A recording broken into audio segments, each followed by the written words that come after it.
Well, dear students, in the previous lecture we have discussed about federalism, and I told you federalism has been derived from the Latin word feudus, which means treaty or agreement. The agreement between the union government and the state government. Later on in the previous lecture we also discussed about federal government, and I told you federal government is that form of government in which there are two types of governments, one at the national level and another at the state level. उसके बाद जितना हमने discuss किया था various features of the federal form of government, like हमने देखा था division of powers between centre and state, हमने देखा था supremacy of the constitution, dual citizenship, decentralisation, bicameral legislature. And at that time I told you that bicameral legislature is that legislature having two houses like Indian Parliament, Lok Sabha and Rajya Sabha. Unicameral legislature is that house having only one chamber, having only one legislature, having only one house. तो इस आज के lecture को start करने से पहले this is my request to all of you, please do subscribe and share our JK Urdu classes channel, so that जब भी हम और कोई वीडियो अपलोड करेंगे तो अपलोड करने से पहले आपको हमारी नोटिफिकेशन पहुंच जाएगी.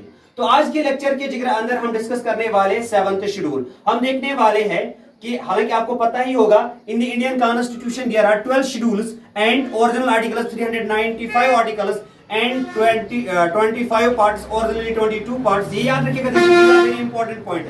इंडियन कॉन्स्टिट्यूशन के अंदर ओरिजिनल आर्टिकल्स कितने हैं? 395. ओरिजिनल शेड्यूल्स कितने हैं? वो है 8. एंड ओरिजिनल पार्ट्स कितने हैं? ये भी याद रखेगा, 22. But at present Indian constitution के अंदर 448 आर्टिकल्स है एंड एट प्रेजेंट शेड्यूल्स है नियर अबाउट 12 एंड पार्ट्स है 25.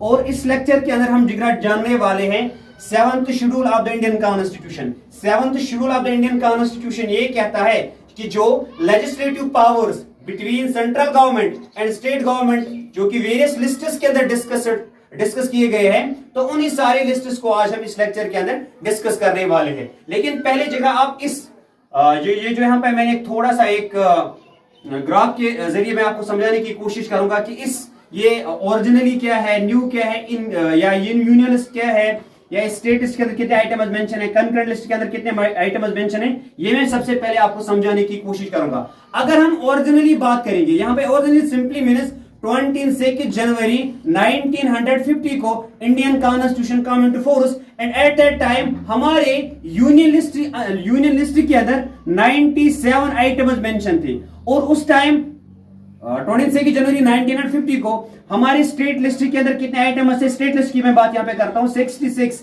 एंड कंकरेंट लिस्ट की मैं बात करता हूं that is 47. But at present अगर हम बात करेंगे हमारे यूनियन लिस्ट के अंदर मेंशन है 98 आइटम्स एंड स्टेट लिस्ट के अंदर मेंशन है 59 आइटम्स एंड कंकरेंट लिस्ट के अंदर है mention 52 items.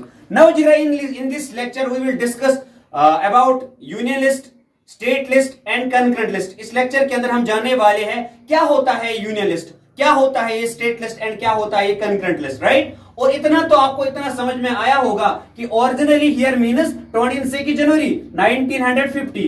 26 January is every year we celebrate it this day as a republic day.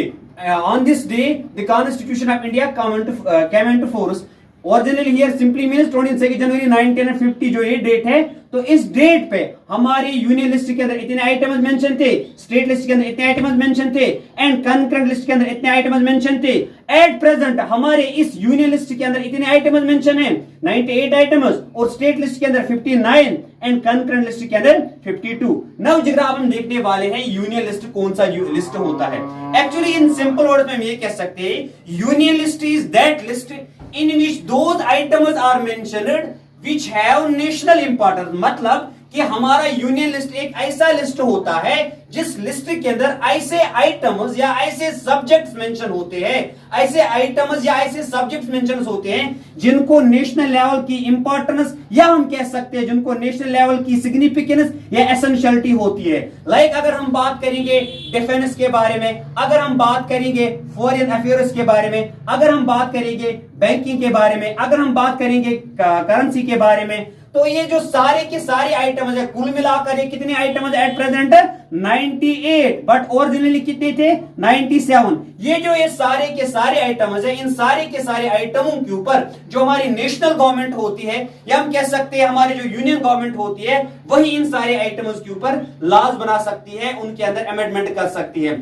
अब तो आपको पता ही होगा हमारे पास 3 डिफेंस फोर्सेस है, नेवी है, एयर फोर्स है एंड आर्मी है। इसी तरीके से फॉरेन अफेयर्स सिंपली मीन्स, या फॉरेन पॉलिसी तो आपने छोटे मोटे क्लास के अंदर पढ़ा होगा।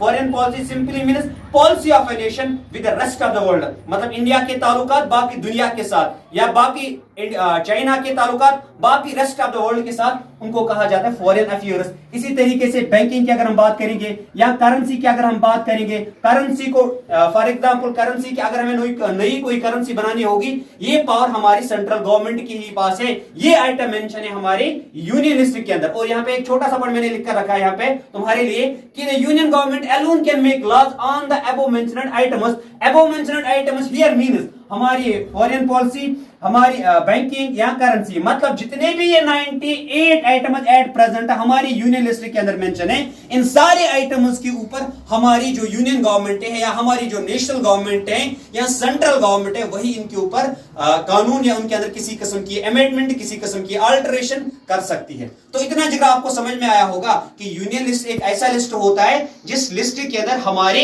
यूनियन गवर्नमेंट के पावर्स, या इसके अंदर जितने भी आइटम्स मेंशन होते हैं, उन सारे आइटम्स के ऊपर हमारी यूनियन गवर्नमेंट कानून बना सकती है। लाइक कौन कौन सा आइटम, हमारा डिफेंस है, हमारी फॉरेन पॉलिसी है, हमारी बैंकिंग है, इसी तरीके से हमारी करेंसी है। इन सारे आइटम्स के ऊपर हमारी यूनियन गवर्नमेंट ही कानून बना सकती है। उसके बाद second is state list. State list एक ऐसा लिस्ट होता है जिस लिस्ट के अंदर ऐसे सब्जेक्ट्स या आइटम्स मेंशन होते हैं जिनके ऊपर हमारी स्टेट गवर्नमेंट ही लॉ बना सकती है, कानून बना सकती है, या अगर इन लॉज के अंदर किसी किस्म की अमेंडमेंट करनी होगी तो वो हमारी स्टेट गवर्नमेंट ही कर सकती है। तो सिंपल सी definition, it consists of subjects on which the state government can pass laws, यानी state list is that list in which those items are mentioned जिनको स्टेट लेवल की इंपॉर्टेंस होती है, जिनको नेशनल लेवल की इंपॉर्टेंस नहीं होती, बल्कि जो स्टेट ऐसे सब्जेक्ट्स है, ऐसे आइटम्स जिनको स्टेट लेवल तक की इंपॉर्टेंस होती है, तो ऐसे आइटम्स मेंशन होती है, हम ऐसे आइटम्स मेंशन होते हैं हमारे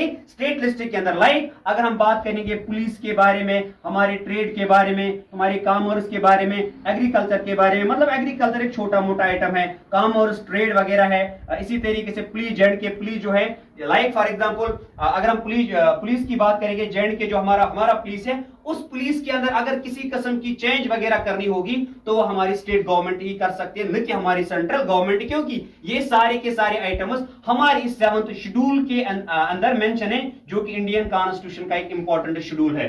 अब नटशल में हम ये कह सकते हैं कि state list is that list in which the powers of the state government are mentioned, या हम ये कह सकते हैं it is that list in which those subjects or items are mentioned जिनके ऊपर हमारी स्टेट गवर्नमेंट ही लॉज फ्रेम कर सकती है, लाइक पुलिस है, ट्रेड है, कॉमर्स है, एग्रीकल्चर है। उसके बाद last one is concurrent list.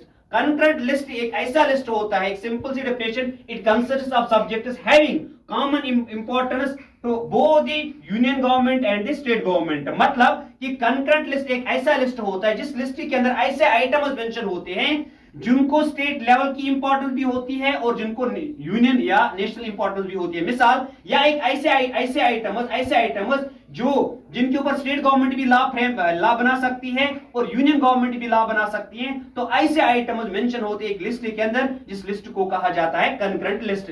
For example अगर हम यहाँ पे बात करेंगे, इन जितने भी यहाँ पे आइटम्स मेंशन होती है हमारी इस कंकरेंट लिस्ट के अंदर, उन सारे आइटम्स के ऊपर हमारा यूनियन लेजिस्लेचर, मतलब कि हमारा पार्लियामेंट एंड हमारा स्टेट लेजिस्लेचर, यानी हमारी स्टेट गवर्नमेंट इनके ऊपर कानून बना सकती है। लाइक अगर हम बात करेंगे इसके अंदर कौन कौन सा आइटम मेंशन होता है, एजुकेशन है, फॉरेस्ट है, इसी तरीके से ट्रेड है, जिस तरह आपने देखा होगा सीबीएसई पैटर्न अलग एंड जेएंड के बोर्ड अलग। गो हम ये कह सकते हैं जिगरा कि स्टेट लिस्ट एक कंकरेंट लिस्ट एक ऐसा लिस्ट होता है जिसके अंदर ऐसे आइटम्स मेंशन होते हैं जिनको कॉमन इंपॉर्टेंस या कॉमन एसेंशियलिटी होती है, मतलब उसके अंदर हमारी यूनियन गवर्नमेंट भी और हमारी स्टेट गवर्नमेंट भी उन सारे आइटम्स, उन सारे सब्जेक्ट्स के ऊपर कानून बना सकती है जो कि हमारे कंकरेंट लिस्ट के अंदर मेंशन होते हैं। लाइक हमारा एजुकेशन है, हमारे पास फॉरेस्ट जो है, हमारे पास जो ट्रेड वगैरह है, ये सारे के सारे आइटम्स हमारे कंकरेंट लिस्ट के अंदर मेंशन होती है। और थोड़ा सा रिकैप करने की कोशिश करेंगे, इस लेक्चर के अंदर जिगरा हमने क्या देखा था? सो इस लेक्चर के अंदर हमने यही पढ़ा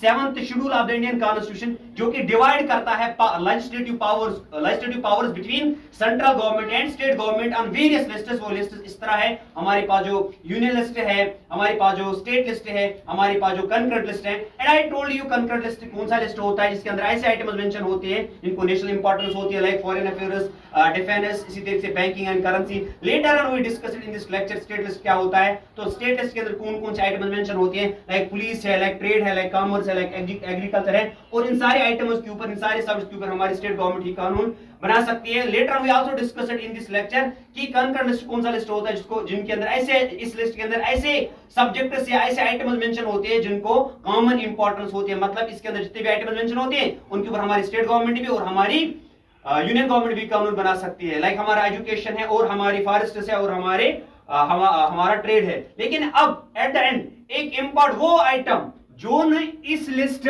और न इस लिस्ट और न इस कंकरेंट लिस्ट के अंदर मेंशन होता है, तो ऐसे पावर को या ऐसे आइटम को कहा जाता है जिगरा रेजिडुअल, RESIDUAL, रेजिडुअल पावर। मतलब एक वो पावर जो न हमारे यूनियन लिस्ट और न हमारे स्टेट लिस्ट और न हमारे कंकरेंट लिस्ट के अंदर मेंशन नहीं होता है, तो ऐसे आइटम या ऐसे पावर को कहा जाता है रेजिडुअल पावर। और ये रेजिडुअल पावर हमारे यूनियन लेजिस्लेचर के अंदर मेंशन होता है। यूनियन लेजिस्लेचर के पास ये पावर होता है कि हमारा पार्लियामेंट ही इस रेजिडुअल पावर के ऊपर किसी किस्म के अमेंडमेंट या किसी किस्म की चेंज कर सकती है।